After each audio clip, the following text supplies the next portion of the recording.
Psylocke skins and the type of people who play them. Let's go. So for the base default skin, I feel like this is definitely the newbie skin. These are the type of people who will not get really good accuracy, who will miss their shurikens, who will generally only have like an hour on the character. I mean, you'll see a few who maybe rock them because they're really good with them, but you'll rarely see someone who uses this character who's really good with Psylocke.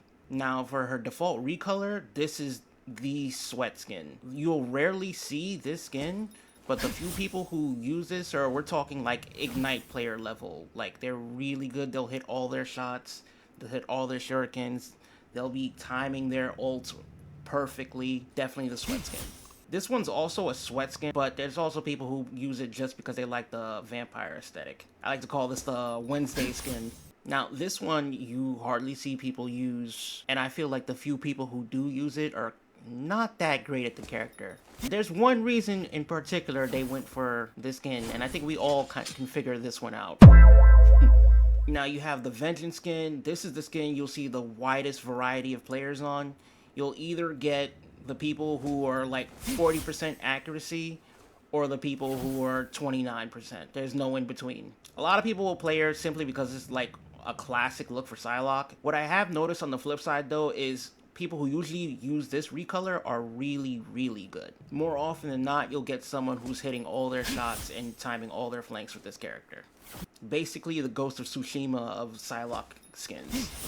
Now, when the beach skin first came out, this was definitely a newbie type skin. I feel it attracted a lot of people who weren't necessarily good, but were just trying her out for the first time, for obvious reasons. You know, they wanted to check out her assets. But now, more often than not, I feel like people who use the beach skin are definitely really good with the character. You'll see them always timing their flanks, you'll see them always hitting the proper routes. You'll even see them playing up front. You'll see them usually doing it all.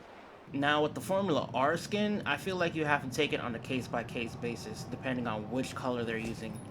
If they're using the based color for this skin, it's a 50-50. You're either going to get people who are just trying it out for the skin because it looks nice and barely have like an hour on the character, or you're going to have people who have like 50 hours on this character.